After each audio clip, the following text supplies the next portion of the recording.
আমরা যখনই ব্যবসা করতে যাই, আমাদের ব্যবসার সম্পর্কিত যত রকম আইনত ব্যাপার থাকে, সেটা নিয়ে আমরা খুব টেনশন ফিল করি অথবা সেই প্রবলেমের জন্য অনেকে ব্যবসার দিকে এগোয়নি। সেরকমই একটা ব্যবসায়ী কমপ্লায়েন্স হচ্ছে GST. GST good and service tax, যেটা ব্যবসা করতে গেলে এই সম্বন্ধে আইডিয়া থাকাটা অবশ্যই প্রয়োজন। আজকে এই আলোচনার মধ্যে আমরা রাখবো জিএসটি আসলে কি, জিএসটি রেজিস্ট্রেশনটা কিভাবে করতে হয়, তারপর জিএসটির কি সুবিধা আছে, কি অসুবিধা আছে, এবং জিএসটি কমপ্লায়েন্স হলে আমি কি সুবিধা পেতে পারি।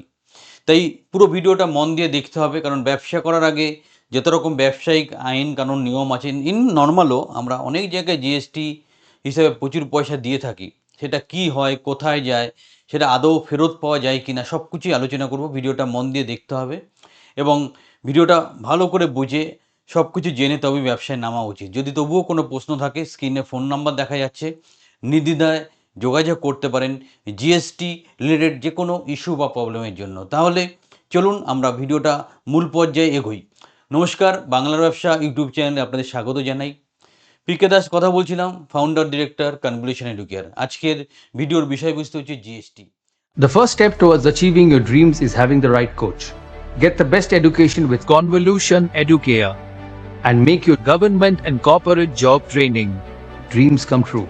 Download the app now. আমরা যখন ব্যবসা করতে যাই, তখন এই নিয়ম কানুনের পরিধির মধ্যে এমনভাবে আটকে যাই, আমরা আর এগোতে পারি না বা ব্যবসা করতে পারি না। সেই জন্য আমাদের বিষয়টা ভালো মন্দ কী সেটা জানাটা খুব প্রয়োজন। তো আমরা পশ্চিমবঙ্গ রেসপেক্টে কথাটা বলছি।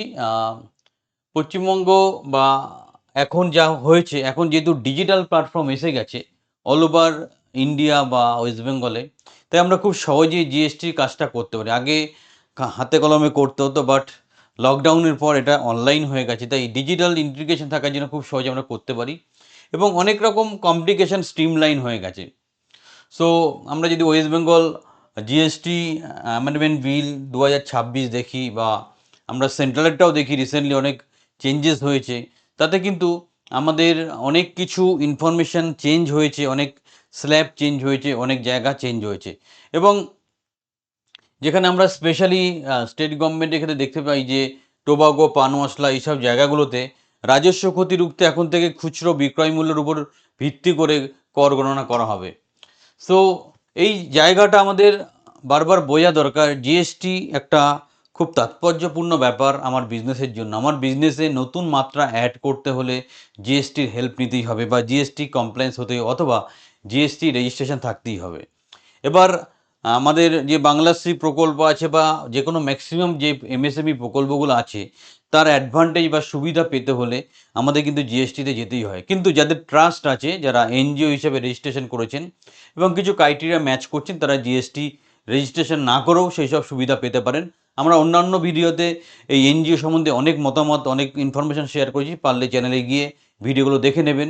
ট্রাস্টের ক্ষেত্রে জিএসটি কিন্তু ইন জেনারেল লাগে না, বা এনজিওর ক্ষেত্রে, বাট তারও কিছু রুলস রেগুলেশন আছে।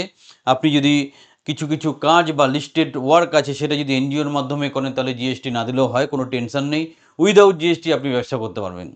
এবার দেখুন যে যেটা বললাম, কিন্তু অনেক জায়গাতেই দেখা যাচ্ছে যে জিএসটি কমপ্লায়েন্স না হলে সরকারের যে সুযোগ সুবিধা সেটা পাওয়া যাচ্ছে না। তো তাহলে আমি কি করে জিএসটির জন্য রেজিস্ট্রেশন করব, ব্যাপারটাকে স্টেপ বাই স্টেপ দেখি। প্রথম step, select new registration. GST পোর্টালে যান, আমি লিঙ্কটা দিয়ে দেবো ভিডিও ডেসক্রিপশনে। সেখানে প্যান, মোবাইল নাম্বার, ইমেল দিন। সঙ্গে সঙ্গে একটা ওটিপি আসবে। ওটিপি রিসিভ করার পর এখান থেকে টিআরএন তৈরি হবে। টিআরএন নাম্বারটা রাখুন, log in with TRN. TRN দিয়ে আবার লগ ইন করুন, আপনার বিজনেস ডিটেলসটা ভালো করে সেখানে পুট করুন।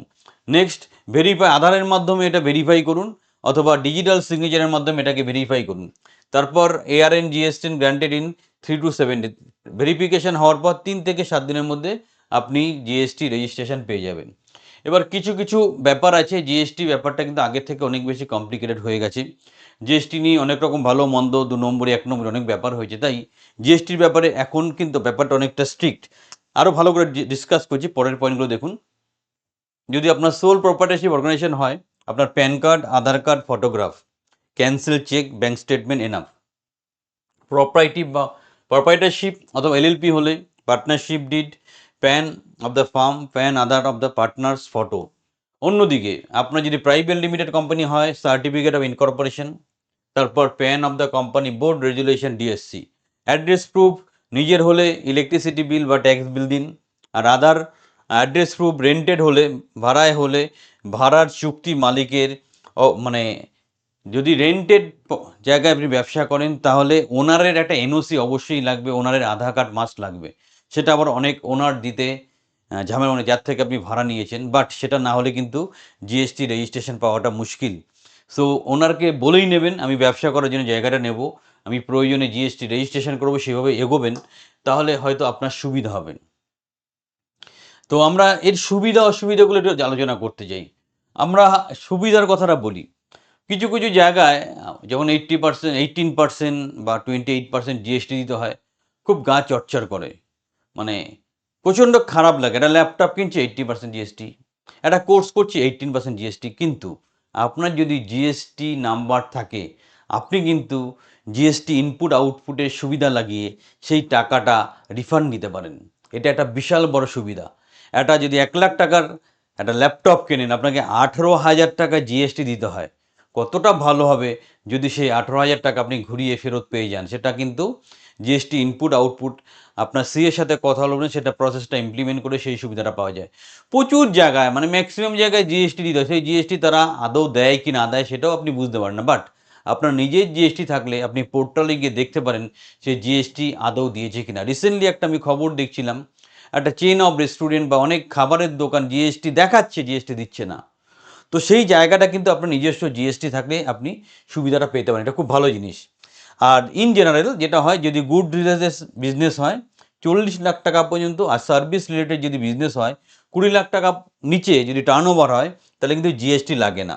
নেক্সট হচ্ছে লজিস্টিক্স, চেকপোস্ট বা প্রবেশ কর নেই, পণ্য পরিবহনে কম সময় লাগে। চেকপোস্টে কোনো ট্যাক্স না থাকার জন্য ওই চালান দেখালেই কাজ হয়ে যায়, অন্য বারবার আটকানো হয় না, খুব তাড়াতাড়ি পৌঁছে যাওয়া যায়।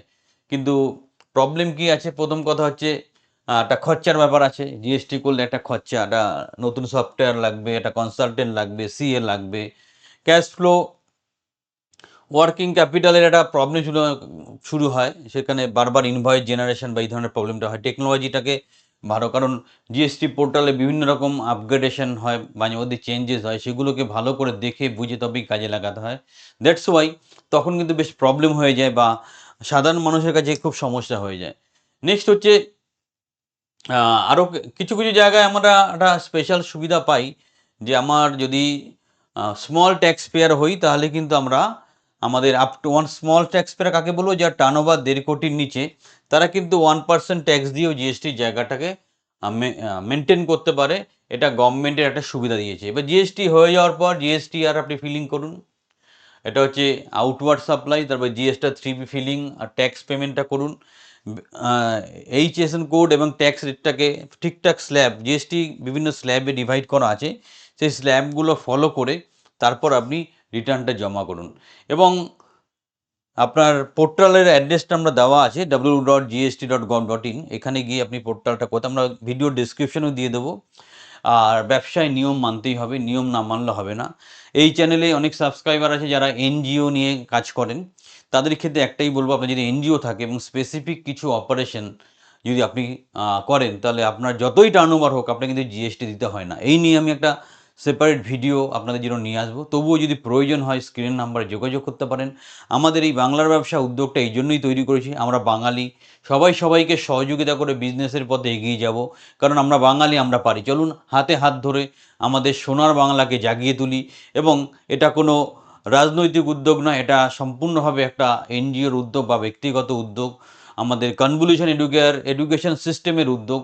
তাই হাতে হাত মিলিয়ে প্রজেক্টটাকে সম্পূর্ণ করুন, আমরা কিন্তু এটা করে দেখাবো। এবং আপনাকে দাঁড়িয়ে যে কথাটা বলছে পিকে দাস, তার যথেষ্ট ক্ষমতা আছে বা দক্ষতা আছে, দীর্ঘ 25 বছর সে ব্যবসা করছে, যথেষ্ট শিক্ষিত, যাদবপুর থেকে মাস্টার ডিগ্রি করেছে। তাই কথাগুলো মেনে চললে আশা করি কোনো ক্ষতি হবে না, কারণ উপদেশ নেওয়ার আগেও 10 বার ভাবতে হয় আমি কার থেকে উপদেশ নিচ্ছি। তবুও যদি কোনো সমস্যা থাকে, যদি কোনো ইচ্ছা থাকে নতুন কোনো ব্যবসা শুরু করার, কিন্তু কোনো কমপ্লিকেশন ফেস করছেন, নির্দ্বিধায় ফোন করুন। ব্যবসা শুরু করেছেন, চালাতে পারছেন না, নির্দ্বিধায় ফোন করুন। ব্যবসার জন্য লোনের দরকার, নির্দ্বিধায় ফোন করুন।